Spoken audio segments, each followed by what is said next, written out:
Welcome to Show's World Gamers, Josh here, and as this week draws to a close, I wanted to take a moment to review this week's new game releases, announcements, and a few news stories. If there is anything I may have missed, let me know in the comments.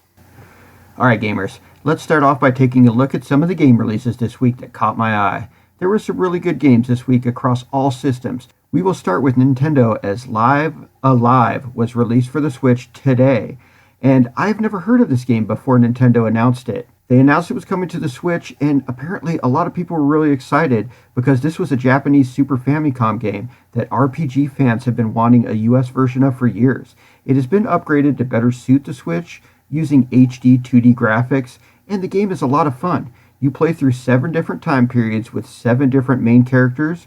You can choose to play through them in whichever order you want.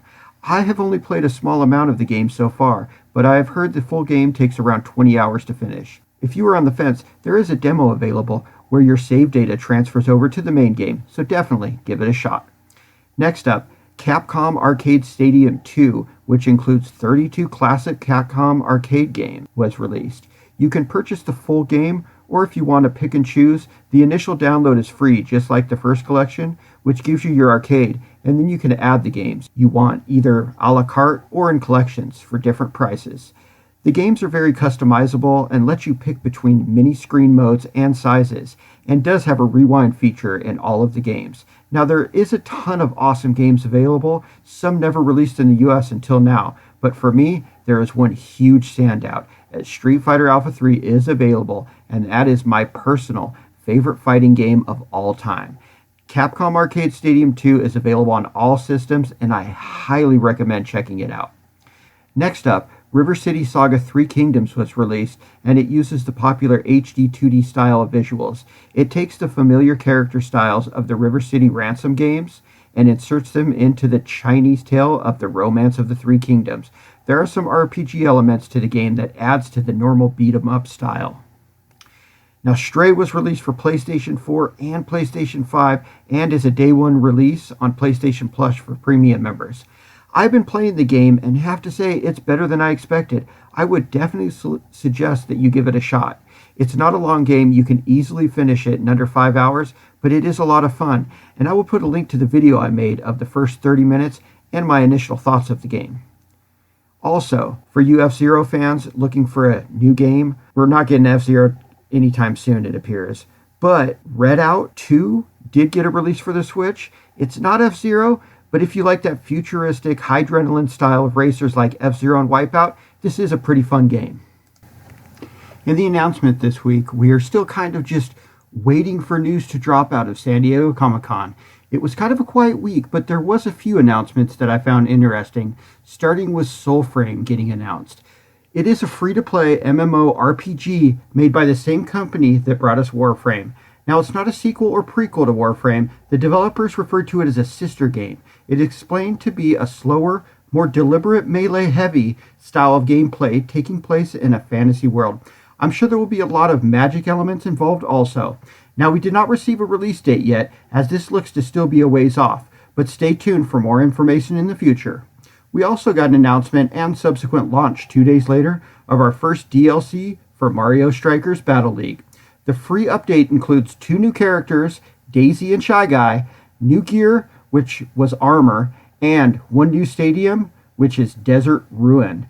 I'm pretty disappointed, to be honest with you. I really think this is a fun game, but the lack of content and some of the online features have really been plaguing this game, and from what I've been hearing, so far the sales have been pretty mediocre. I really thought Nintendo would come with a lot more on this first update. Like the original release, though, it's just simply lacking content. Next up, Kloa, Child of the Forest, an indie game was revealed.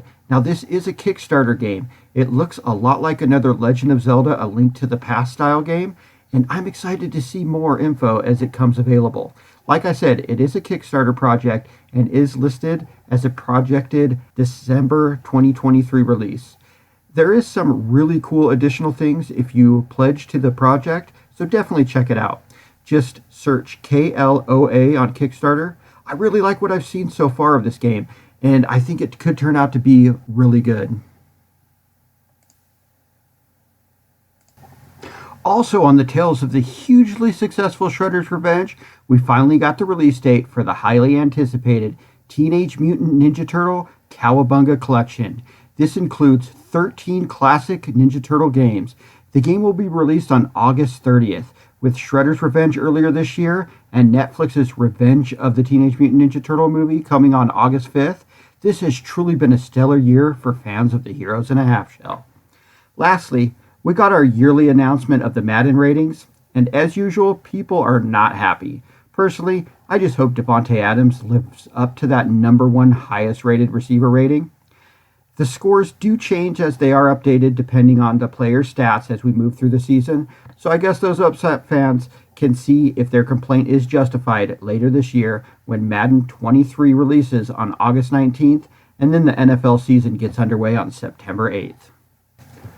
Alright gamers, we will finish up with a few news stories from the last week that I found interesting.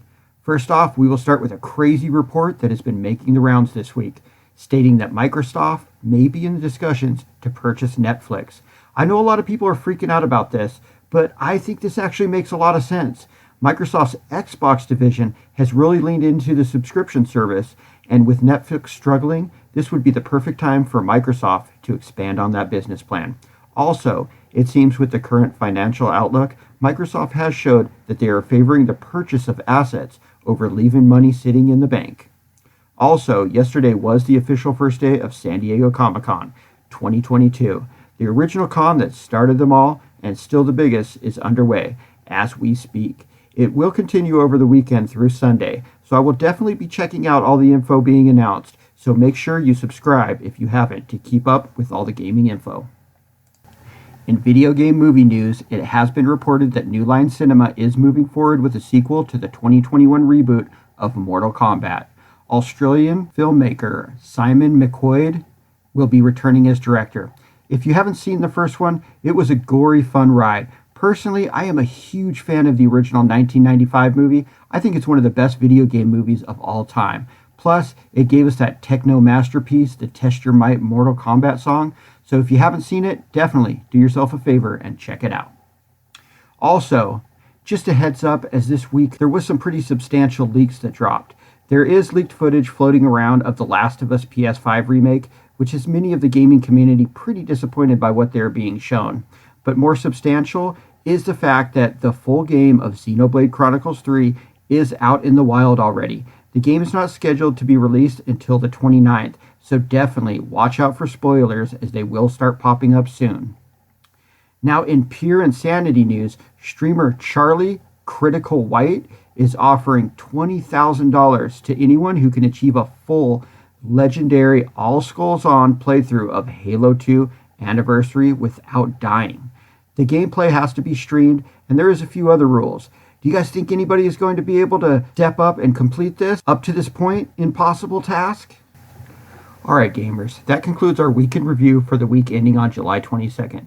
We got some good new releases with the Capcom Arcade Collection 2, Stray, and Live Alive, so we definitely got some fun new stuff to play. Also, I didn't mention this in the new releases, but the best racing game of all time, without Shells, Bananas, and Bob-Ombs of course, just got better, as the Hot Wheels DLC was dropped for Forza Horizon 5. Now if I could just stop playing Power Wash Simulator. Anyways, those were the things that I found interesting over the past week. If I missed anything, let me know in the comments and like this video. Also, if you're not a subscriber, hit that subscribe button. Thanks for joining us on the Weekend Review this week. Shoj World out.